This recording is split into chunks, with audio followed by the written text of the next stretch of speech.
하나님의 말씀은 요한복음 21장 1절부터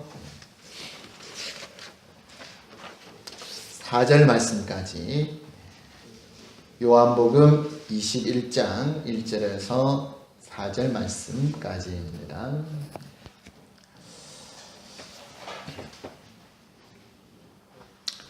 1절만 먼저 읽겠습니다. 그 후에 예수께서 디베랴 호수에서 또 제자들에게 자기를 나타내셨으니 나타내신 일은 이러하니라 하고, 그 다음 절이 이어집니다. 21절 말씀해 보니까 첫 번째 어떤 단어가 나옵니까? 그 후에 라는 단어가 나오지요. 그 후, 어떤 일이 있었던 이유란 얘기죠. 어떤 일이 있었던 이유라고 여러분 알고 계십니까? 그 20장의 내용이죠. 예수 그리스도께서 죽으셨다가 3일 만에 부활하셨습니다. 이 부활은 은밀히 일어났던 것이 아니라 많은 사람들이 이것을 경험했다는 겁니다. 특별히 예수의 많은 제자들, 그들이 예수의 부활을 만나고 경험하고, 또 예수의 많은 제자 가운데 여인들이 예수의 부활을 경험하고 만났다 하는 것입니다. 특별히 20장에는 우리가 흔히 이야기하기를 의심 많은 도마다 하는 그 도마의 이야기가 나오지 않습니까? 근데 여러분 가만히 보세요. 여러분 정말 도마가 의심이 많은 겁니까? 여러분 다른 사람들은 의심이 없는데 특별히 도마가 의심이 많았던 걸까요? 그렇지 않죠. 아마 여기에 도마가 아니라 다른 제자가 빠져 있었더라도 그도 역시 의심하는 자리에 있었을 겁니다. 여러분은 예수 그리스도의 부활을 의심한 적이 없습니까? 예수의 십자가의 죽음을 직접 보았던 그들은, 그리고 예수의 시신을 무덤에 장사한 것을 본 그들은 예수가 부활했다는 것을 귀로만 듣고 믿기란 굉장히 어려웠을 것입니다. 도마가 얘기합니다. 내가 그 손을 만져보지 않고는, 그 옆구리에 손을 넣어보지 않고는 결단코 믿지 아니할 것이라고 얘기하죠. 예수님께서 처음 제자들에게 그 모습을 나타내신 이후 8해가 지납니다. 8일쯤 지난 후에 도마가 제자들과 함께 있을 때에 예수님께서 그에게 나타나시고 너희에게 평강이 있을지어다 말씀하신 후에 도마에게 가서 말씀합니다. 내 손가락을 이리 내밀어 내 손을 보고 내 손을 내밀어 내 옆구리에 넣어보라. 그리하여 믿음 없는 자가 되지 말고 믿는 자가 되라. 그렇게 말씀하시지요. 여러분 그때 도마가 뭐라고 얘기합니까? 아마 많은 눈물을 흘렸을 겁니다. 그리고 주님의 말씀들이 생각났을 겁니다. 주께서 십자가에 죽으실 것을 말씀하셨고 또 부활할 것을 말씀을 하셨거든요. 그러나 그 말씀을 믿지 못했던 자기 자신을 돌이켜보면서 눈물을 흘리면서 그가 예수 그리스도에게 고백하기를 이런 고백을 합니다. 주는 나의 하나님이십니다. 아멘. 이런 고백을요 지금까지 했던 사람이 아무도 없습니다. 예수님이 기뻐했던 베드로의 고백, 어떤 고백이었습니까? 주는 그리스도시요 살아계신 하나님의 아들이십니다. 이 고백도 예수님이 얼마나 기뻐하셨습니까? 그런데 도마의 고백은 하나님의 아들이라 고백한 것이 아니라 누구라고 고백했습니까? 나의 주님, 곧 나의 하나님이십니다. 그렇게 고백을 했다는 겁니다. 여러분 이 고백이 믿음의 고백인 줄로 믿습니다. 아멘이지요. 얼마나 멋있는 고백입니까? 최고의 고백 아닙니까? 예수를 하나님으로 고백했다니까요. 요한은 이것을 기억했다가 이 복음서에 기록을 했습니다. 왜냐하면 요한도 예수 그리스도를 누구로 고백하는 사람입니까? 하나님으로 고백하고 증거하는 사람입니다. 얼마나 대단한 믿음입니까? 멋있지 않습니까? 여러분 이 믿음이면 모든 삶을 바꾸어 놓고 모든 삶의 능력이 나타나게 될 줄로 믿습니다. 그런데 안타까운 것은 말이죠. 우리는 그럴 거라고 생각하는데 말이에요. 이 정도 믿음이면 충분하지 않겠나, 그렇죠? 예수를 직접 봤고 예수를 직접 만졌고 예수를 향하여 그분은 나의 하나님입니다. 합니다. 그렇게까지 고백했으니 이 믿음이 얼마나 대단합니까? 이 정도 믿음이면 삶의 변화가 나타나고 이 정도 믿음이면 모든 것을 가능케 하는 그런 능력의 사람이 될 거라고 우리 생각하지 않습니까? 나에게도 그런 믿음이 있다면 나도 예수를 만지고 나도 예수를 보고 오늘 꿈에라도 예수를 한 번이라도 만나봤다면 내 믿음이 변할 것이라고 내 삶에 정말 놀라운 능력이 나타날 거라고 여러분 생각하지 않습니까? 왜 제가 첫 절만 읽었겠습니까? 그 이후에 답이 나오기 때문에 그렇습니다. 그럼 2절을 한번 찾아서 읽어보겠습니다. 시몬 베드로와 디두모라 하는 도마가 나오지요. 누구의 이름이 나왔습니까? 나의 주, 나의 하나님이라고 고백했던 도마가 바로 디두모라는 사람입니다. 시몬 베드로는 누굽니까? 예수의 수제자입니다. 부활하신 예수를 만난 사람입니다. 갈릴리 가나 사람 나다나엘, 세베대의 아들들, 또 다른 제자들 둘이 함께 있더니 신학자들이 8명쯤 된다고 얘기했습니다. 예수님 제자 12명 가운데 한 놈은 죽고 말이죠. 가룟 유다 목매어 자살했지 않습니까? 11사람 가운데 8명이면 거의 대부분이지 않습니까?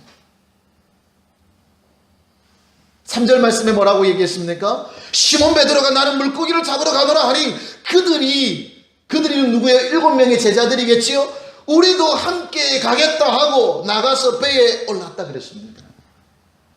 놀라운 장면 아닙니까? 놀라운 기사 아닙니까? 부활주일이 지난 첫 주일날 제가 거의 드리는 말씀입니다. 아마 여러분 1년 사이에 잊었었는지도 모르겠어요. 여러분 보시기 바랍니다. 부활을 경험한 제자들이란 말이에요. 부활을 경험한 제자들입니다.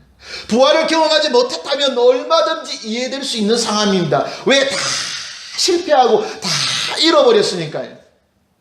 그런데 놀라운 것은요, 부활하신 예수를 만나고 심지어 도마는 살아계신 하나님 나의 주님이라고 고백했음에도 불구하고 그들의 삶은 전혀 변화되지 않았다는 겁니다. 오히려 더 낙심하고 더 실망하고 더 과거의 모습으로 돌아가 버리고 말았습니다. 부활하신 예수를 만나기 이전에는 그래도 제자들이 모여있지 않았습니까? 그런데 부활하신 예수를 만났음에도 불구하고 제자들이 이제 뿔뿔이 흩어지는 모습을 기록하고 있습니다. 시몬 베드로가 말합니다. 나는 이제 그리스도의 제자 안 할란다. 너희들은 어찌할지 모르겠지만 나는 옛날로 돌아갈란다. 내 3년의 세월이 허송 세월인 것 같구나. 나는 고기 잡으러 돌아갈란다 하고 돌아갑니다. 여러분 그때 다른 제자들이 뭐라고 해야 되겠습니까? 생각이 없어요. 특히 도마가 뭐라고 얘기해야 되냐 이 말이에요. 우리는 흔히 이런 대목을 기대했을지 모르겠습니다. 베드로야 무슨 얘기냐? 우리가 부활하신 주님을 만나지 않았느냐? 그분은 나의 주, 나의 하나님이시지 않느냐? 너의 하고자 하는 일을 돌이키라. 우리가 너의 힘이 되겠다. 뭐 이 정도 대사는 나와줘야 되지 않습니까? 그런데 재밌습니다. 베드로가 말이죠. 나는 물고기 잡으러 간다 그랬더니 그 7명이 함께하던 7명의 제자가 뭐라고 얘기합니까? 이구동성으로 얘기합니다. 짜놓은 듯이 말이죠. 우리도 함께 가겠다. 그 누구 하나도 말리는 사람이 없습니다. 안 된다고 얘기하는 사람이 없습니다. 주님이 우리에게 맡겨주신 사명이 있지 않느냐 말하는 사람이 없습니다. 전부 뭐라고 했다는 거예요? 우리도 같이 가자. 이 얘기는 무슨 얘기입니까? 우리도 예수의 제자를 포기하겠다는 거예요. 우리도 떠나자. 우리도 떠나겠다는 거예요.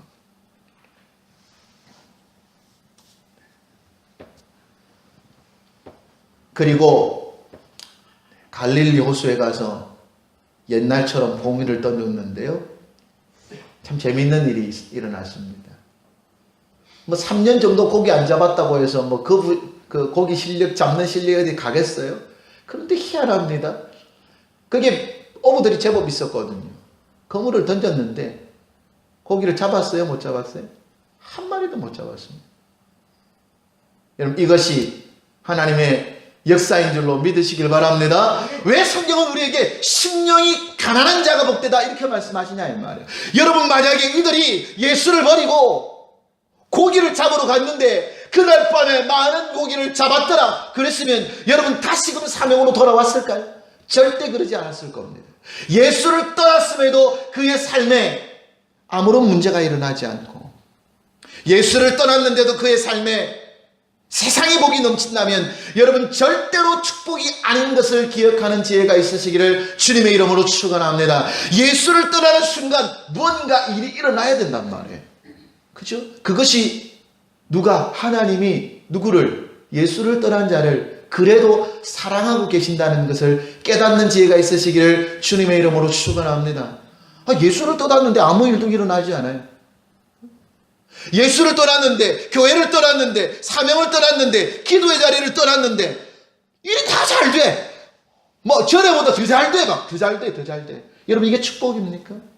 여러분 그는 육신의 것은 얻었는지 모르겠지만 결국 영생을 잃어버리는 저주를 당한 것이라 기억하는 지혜가 있길 바랍니다. 다행인 것은 제자들이 그날 밤에 고기를 잡으러 갔는데 고기가 안 잡히는 겁니다. 하나님께서 역사하시는 겁니다. 오늘 많은 사람들이 예수를 떠날 때 여러분 어떤 일이 일어납니까? 많은 어려움이 일어나지 않습니까? 환난이 일어나고 원하지 않았던 여러 가지 아픔이 일어나고 병이 들고 고통받고 그런 삶이 나타나지 않습니까? 여러분 이것은 주님이 우리를 아직 사랑하시고 있다는 증거인 줄로 믿으시길 바랍니다. 그때에 속히 믿음의 자리로 돌아오는 지혜가 있어야 될 줄로 믿습니다. 그리하면 회복되는 것이죠. 아마 고개를 갸우뚱했을 겁니다. 이상하다. 이럴 리가 없는데. 내가 3년 동안 고기를 잡지 아니하였다 할지라도 이 정도는 아닌데 왜 한 마리가 잡히지 않을까? 아무것도 못 잡았습니다.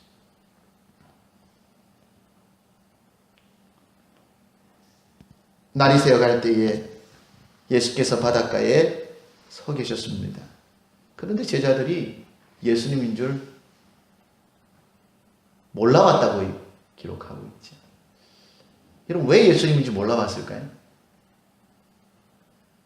날이 어둑어둑해가지고요. 여러분 새벽에 저 만나면 몰라보시겠어요? 그건 아니겠죠. 여담을 한마디 드리자면 예수를 몰라본 이유가 있습니다. 다른 모양으로 나타났다고 성경이 기록하고 있습니다. 예수님은요 부활하신 이후에 그 형상이 달라졌습니다. 그래서 예수를 처음 만났던 누구예요? 마리아가 예수를 알아봤습니까? 못 알아봤습니까? 못 알아봤지 않습니까? 예수님이 부활하신 예수님이 서 계신데도 마리아가 그를 보고 못 알아봤습니다. 어떤 사람은 얘기하더라고. 예수님이 죽었다가 살아났으니 깜짝 놀래가지고 못 알아봤다. 여러분 제가 죽었다가 살아나면 여러분 못 알아보겠습니까? 제가 오늘 장례치르고 내일 나타나면 여러분 저를 못 알아보시겠냐고요. 다 알아보시겠지요. 그런데 예수 그리스도의 모양이 바뀌었습니다. 다른 모양으로 나타났다 그랬습니다. 예수님께서 부활하신 그날에 제자들을 만났습니다. 제자들이 알아봤다 그랬어요? 못 알아봤다 그랬어요? 엠마오로 가는 제자들도 못 알아본 겁니다. 오늘 본문의 제자들도 또 못 알아봤습니다. 왜냐하면 예수님께서 부활하신 그날 밤에 나타나신 모습과 또 달라졌기 때문에 그렇습니다. 예수님은 나타나실 때마다 그 얼굴을 바꾸셨습니다. 영광의 모습으로 변화되었다는 것입니다. 여러분 중요한 의미가 하나 있습니다. 물론 오늘 본문의 내용은 아닙니다만 여담으로 여러분 들으시길 바랍니다. 오늘 예수님도 다른 모양으로 우리의 삶에 나타난다는 것을 기억하시는 지혜가 있으시길 바랍니다. 오늘 예수님은 예수님의 모양으로 나타나는 게 아닙니다. 다른 모양으로 나타나셨다 그랬습니다. 그래서 예수님께서 마지막 때에 심판하는데 양의 무리에 모인 자들에게 뭐라고 말씀하셨습니까? 너는 내가 줄일 때 먹을 것을 주었고 너는 내가 목마를 때 마실 것을 주었고 너는 내가 고통과 고난에 있을 때 나를 돌아보았다. 그렇게 얘기하잖아요. 그랬더니 거기 있는 사람들이 뭐라고 얘기합니까? 아이고 주님 우리가 언제 주님을 향하여 그런 대접을 해드렸습니까? 저는 주님을 만난 적이 없습니다. 그렇게 얘기할 때 주님께서 뭐라고 얘기하셨습니까? 지극히 작은 소자 한 사람에게 한 것이 곧 나에게 한 것이. 주님이 다른 모양으로 나타나셨다는 것이지요. 작은 소자의 모습으로 오늘 교회의 모습으로 오늘 여러분의 원수의 모습으로 미워하는 자의 모습으로 나타나시는 줄로 믿으시길 바랍니다. 그러므로 여러분 예수 그리스도를 만나기에 민감하게 깨어있는 지혜가 있으시길 바랍니다. 거룩하신 모습으로 나타나면 누가 예수님 대접 안 하겠습니까? 그런데 때로는 예수님이 소자로도 나타나고 때로는 예수님이 원수로도 나타나는 겁니다. 때로는 예수님이 남편으로 나타나고 때로는 예수님이 아내로 나타나고 때로는 예수님이 부모로 때로는 예수님이 자녀로 나타나니 여러분 예수님을 홀대하지 마시고 선대하셔서 주님 만나는 그날에 나에게 참 잘한 영혼이라고 칭찬받는 저와 여러분 되시기를 주님의 이름으로 축원합니다. 예수를 못 알아보는 거예요. 그리고 예수님께서 말씀하십니다. 그물을 배 오른편에 던져라. 뭔가 생각나지 않았겠습니까? 긴가민가 하면서 뭔가 마음에 감동이 일어났을 겁니다. 그물을 던졌습니다. 아니나 다를까 고기가 말이죠. 큰 그물에 가득 잡히는 순간 누구라고 알아봤습니까? 바로 얘기합니다. 주님이시구나. 다 알아본 겁니다. 이 12절 말씀을 보면 그분이 이렇게 얘기합니다. 네. 와서 조반을 먹어라. 많은 제자들이 모여서 함께 밥을 먹는데 모든 제자들이 뭐라고 얘기합니까? 주님이신 줄 아는 고로 당신이 누구냐고 묻는 사람이 한 사람도 없었다는 겁니다. 모양은 바뀌었지만 그분이 예수님인 걸 다 제자들이 깨닫게 됐다는 겁니다. 그래서 당신이 누굽니까? 묻는 사람이 한 사람도 없었다는 겁니다. 베드로도 주님이시라는 말씀을 듣고 바다로 뛰어내려서 주님을 만나러 오는 것입니다. 자, 여러분 오늘 이 본문의 내용을 보시면서 어떤 생각이 드십니까? 우리는 흔히 부활하신 예수를 만나고 또 부활하신 예수를 믿음으로 고백하면 우리의 삶이 변할 것이라고 생각하지 않습니까? 나도 그런 능력 한가운데 있으면 내 삶이 변할 것이다. 나도 예수를 만나고 예수의 기적을 보면 내가 정말 믿음의 사람이 될 거라고 여러분 생각하지 않습니까? 그러나 여러분 문제는 성경은요 그것이 아니라는 것을 분명히 우리에게 보여주고 있다는 것입니다. 믿음은 종류가 다릅니다. 오늘 도마가 고백한 것처럼 나의 주, 그죠? 나의 하나님입니다. 얼마나 대단한 믿음을 가졌습니까? 그러나 여러분 그 입술의 고백을 하나님은 믿음이라고 얘기하셨던 것이 아니라 우리의 믿음의 내용이 하나님의 뜻을 발견하기를 원하신다고 말씀하고 있습니다. 그럼 여러분 우리가 어떤 믿음을 가져야 우리의 삶이 변할까요? 단순히 예수님 믿는 것만으로는 안 됩니다. 여러분 주위에 여러 사람 만나보시면 아시지 않습니까? 제가 가끔 전도하다 보면 이런 사람들을 만납니다. 지금 교회는 안 나간대요. 교회 안 다닙니다. 그런데 예수님 믿는다 합니다. 제가 하나님이 계신 것을 인정합니다. 예수를 믿습니다만 교회는 안 갑니다. 그들이 얘기합니다. 교회 가는 것과 구원받는 것은 상관이 없지 않습니까? 어디서 주워 들은 것 많아가지고 말이죠. 상관이 있습니까? 없습니까? 교회 다니는 것과 구원받는 것 상관이 있어요? 없어요? 상관없으면 여러분 왜 교회 나오십니까? 상관이 있다면 그 근거는 무엇입니까? 예수를 믿는답니다. 그런데 교회를 안 다닌대요. 그러면서 그래도 자기는 하나님의 백성이라고 얘기합니다. 제가 그랬습니다. 착각하지 말라고 말이에요. 그 누가 인정하는 믿음이어야 합니까? 하나님이 인정하는 믿음이어야 합니다. 도마는 나의 주, 나의 하나님이라고까지 고백했지만 그의 믿음은 하나님으로부터 인정받지 못했다는 겁니다. 하나님이 원하시는 믿음은 무엇이냐?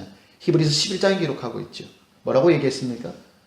하나님을 믿는 믿음의 사람은 하나님이 계신 것과 또 그에게 나아가는 자들에게 반드시 뭐 주시는 분? 상 주시는 이심을 믿으라 그랬습니다.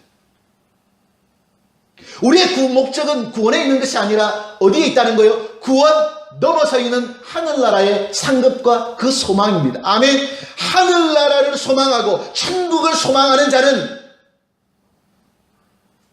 하나님의 뜻대 하나님의 기뻐하시는 삶을 살아가게 되더라는 겁니다. 아멘. 여러분 믿음을 오해하지 마시기 바랍니다. 예수 그리스도를 믿는다는 아무리 큰 믿음의 고백이 있다 하여도 그의 삶이 변하지 않습니다. 역시 마찬가지로 베드로와 도마처럼 예수를 버리는 삶을 살 수도 있습니다. 여러분, 이 사람들한테 물어보세요. 예수 안 믿습니까? 믿습니다. 베드로가 고향으로 돌아갔다고 해서 예수를 믿는 것을 버렸습니까? 그건 아닐 거예요. 분명히 예수를 만난 사람이니까 말이죠. 그러나 그는 사명의 자리에서는 떠나 있는 모습을 우리가 발견하지 않습니다. 왜 그렇습니까?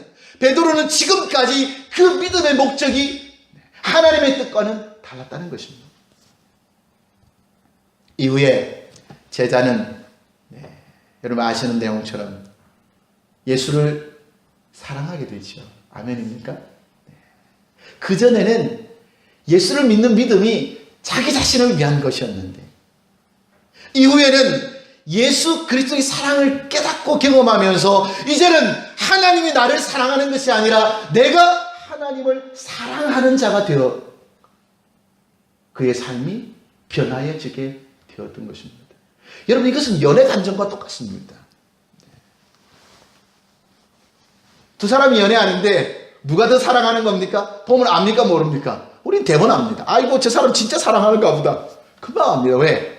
사랑하는 사람은요 모습이 다른 겁니다. 뭔가를 받으려고 하지 않습니다. 안 해줬다고 섭섭해하지 않습니다. 더 해주지 못해서, 더 희생하지 못해서, 더 사랑하지 못해서 가슴 아파하지, 결단코 받지 못해서 가슴 아파하지는 않습니다. 이게 더 사랑하는 사람의 모습입니다. 예전에도 제자들이 주님과 연애를 했습니다만 그들은 사랑받기를 원했던 사람이죠. 주님으로부터 뭔가를 얻기를 원했던 사람이죠. 뭔가 육신의 보장을 받기를 원했던 사람이었습니다. 그러나 그가 예수 그리스도의 십자가를 진심으로 깨닫고 난 이후에는 주님을 사랑하는 자로 변화되지 않습니다. 물론 질문은 베드로에게만 했지만 그 이야기를 누가 들었습니까? 다들 듣고 있지 않았습니까? 베드로가 대답할 때 그들은 무슨 생각을 했을까요? 아마 처음 베드로가 내가 주님을 사랑하는 줄 주님 아십니다 라고 고백했을 때 다른 제자들도 다 똑같이 마음에 그런 고백했을 겁니다. 예, 주님, 우리가 주님을 사랑하지요.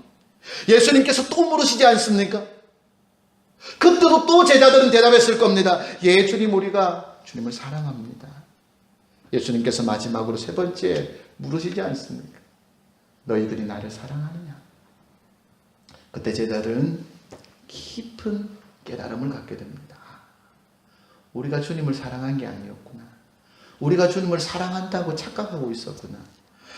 우리가 주님을 믿은 게 아니었구나.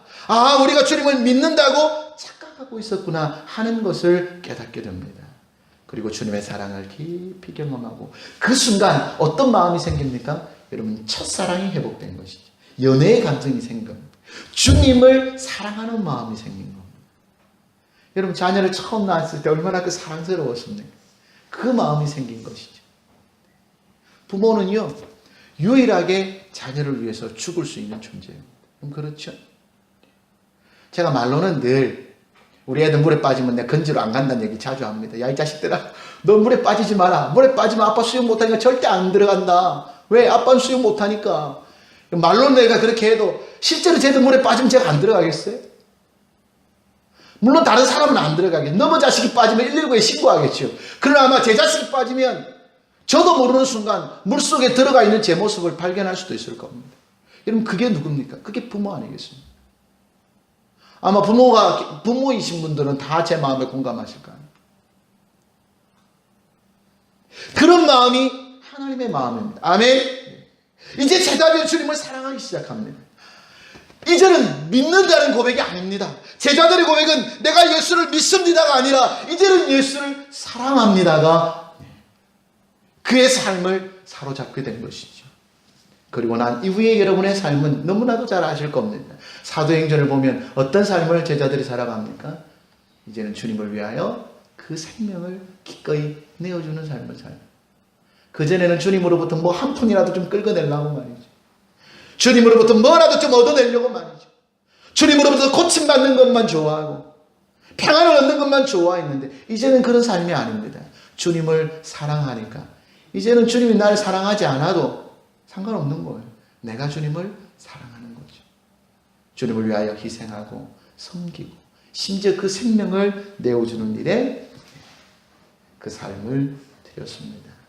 여러분, 이제 부활절이 한 주간 지났는데요. 여러분에게 도전적인 질문을 던지고 싶습니다.